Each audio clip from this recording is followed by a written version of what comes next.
That music was for our next guest. He is a Major League Baseball pitcher who spent several seasons with your Montreal Expos. He's also an author, and we'll catch up with what he's doing now as well. Live from Colorado, it's number 44. Tim Burke joins us. Hey, Tim, how you doing?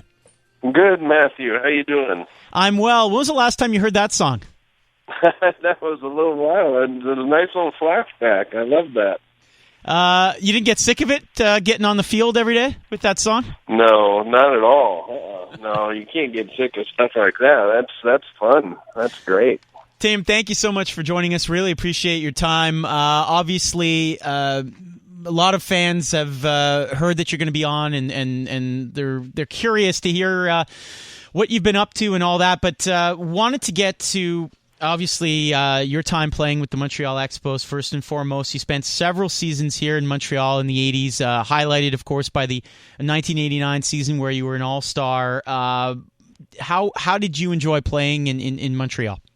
Oh, man, I loved playing there. I was there almost 7 years, and so, it was just home to us. We just loved it, and, we had a lot of good talent come up through the system, so we were, generally, we were somewhat overachievers. We had some good years and had some great guys on the team. So I loved my time with the Expos.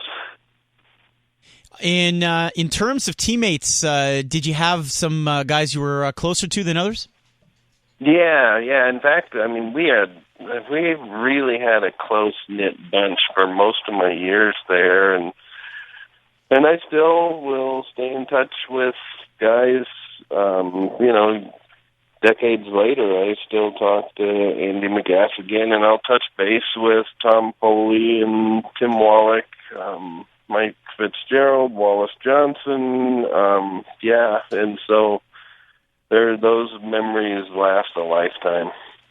Chatting with Tim Burke, former MLB pitcher, spent over 6 seasons here in Montreal. Tim, any highlight here for you with the Expos? Obviously, 89, the All-Star game must have been a highlight, and certainly that team was very competitive. Yeah, that was really fun. I tell you what, another year, 1987 we really did well. We took it down to the wire, went down the 3-game series last week of the year in St. Louis, and we were not picked to really do anything, but we really ended up having a really good year. We were like 20 games over 500 or something, and so that whole season was really fun too. Plus, our bullpen was really good, and so that was fun. Among a lot of great memories, that would certainly be one of them. The All-Star game was tremendous. I mean, that was a lot of fun, and there was 7 years of memories packed into Montreal, so there's a lot of good times there.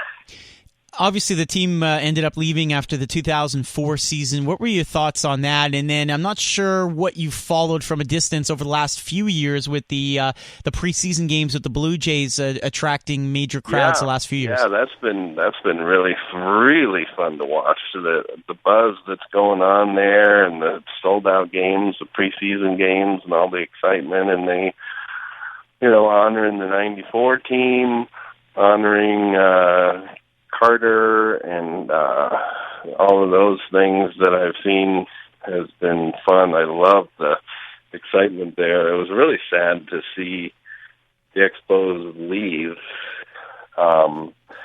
But now it's like, oh, this is cool. This is really neat to get the fans going again and just see the excitement and with those sold-out games. So we'll see where it goes from here.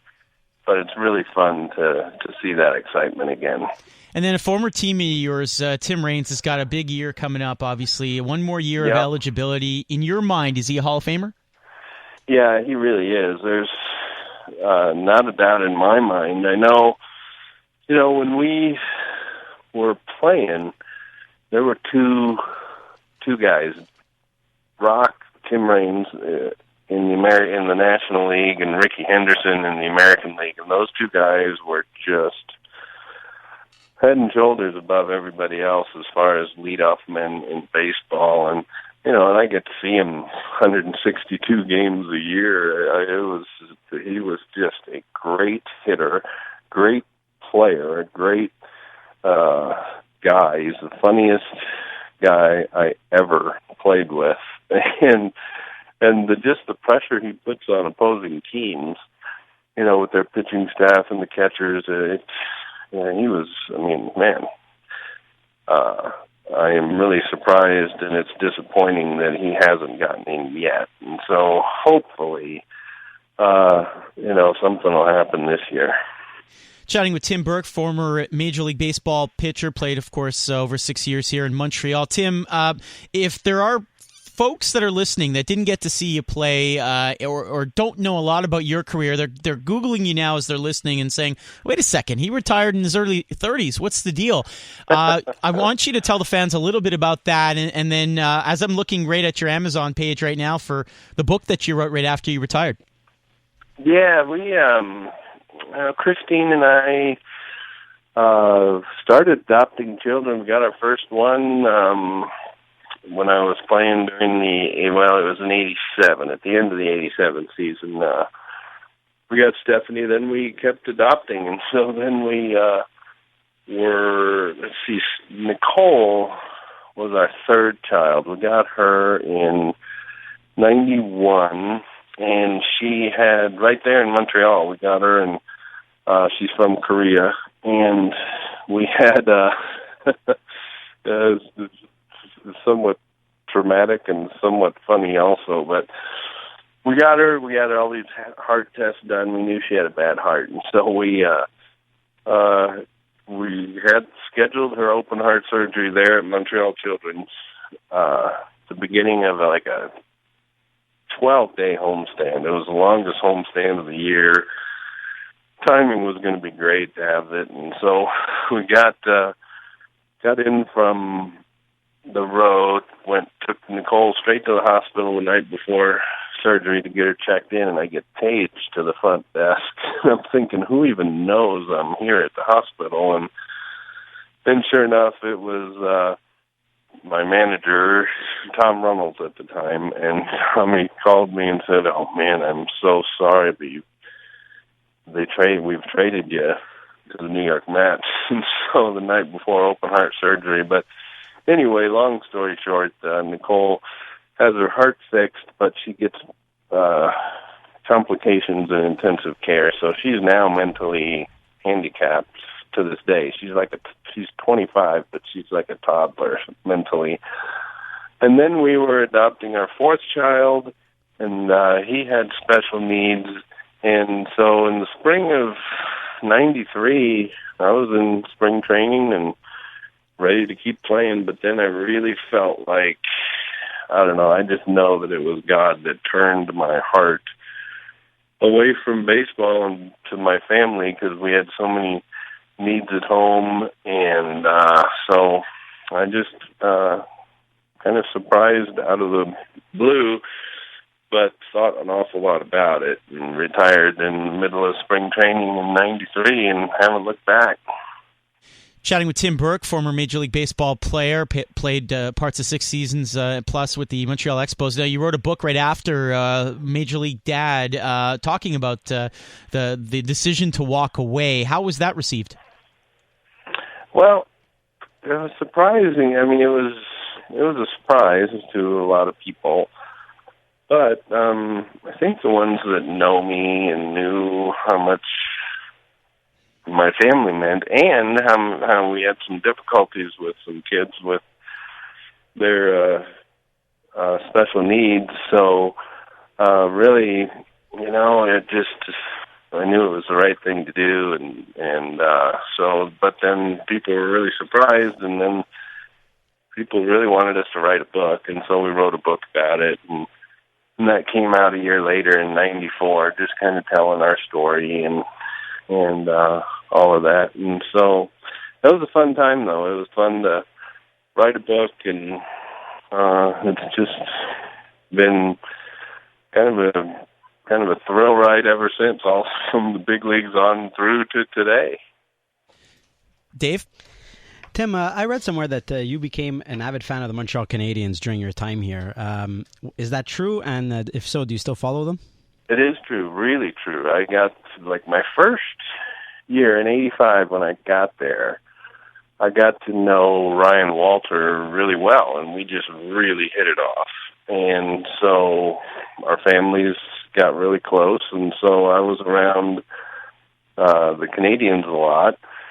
And so I really loved hockey, and I still do today. My job today is I'm in the hockey world. I work for Hockey Ministries International, based right there in Montreal, and I oversee chapels in the NHL. So I've been doing that for the last 14, 15 years. So I'm around hockey all the time. That's my job, and I really enjoy it. But that's where I really got the love of hockey back right in my first year playing for the Expos. So you're in Colorado. Are you rooting for the Avalanche these days? The Canadiens? Do you have to stay neutral? What's? Yeah, I do the Colorado Avalanche chapels, and I travel around the league, and I just build relationships with different players and oversee about a third of the league's chapel program. So I really am a fan of guys, and so when they move to different teams, my allegiance kind of goes with them. So gotcha. Yeah. All right. Well, Tim, it's been a pleasure chatting with you. As we go here on Game Points, I wanted to give you the opportunity if you want to say hello or thank the fans or say anything here to the Montrealers listening. Oh, man, I love Montreal. Christine, my wife, just she said when I was going up here to do the interview, she goes, "Oh, tell them we still love them and we miss them." And so it was like, yeah, that was home. We just have so many great memories and great restaurants, and the people were so great. And so I just really want to get back to Montreal. I really want to get back during those preseason games and see that. That would be fun. But yeah, part of our heart is still in Montreal, no doubt about it. All right, well, here's the plan, Tim. Usually the Canadiens are out of town when they do the preseason games, so I'm thinking you come here business-wise when the Habs are playing, and then you just kind of remain until the preseason games. And let me hear you. I want to do that, and I want to do that this next year, so I need to make sure I schedule that in. All right, well, I can certainly help you with the appearances. A lot of people would love to have you here, so thank you so much, and we'll talk soon. Thank you. Oh, it'd be fun. Hey, thanks a lot. I really appreciate it.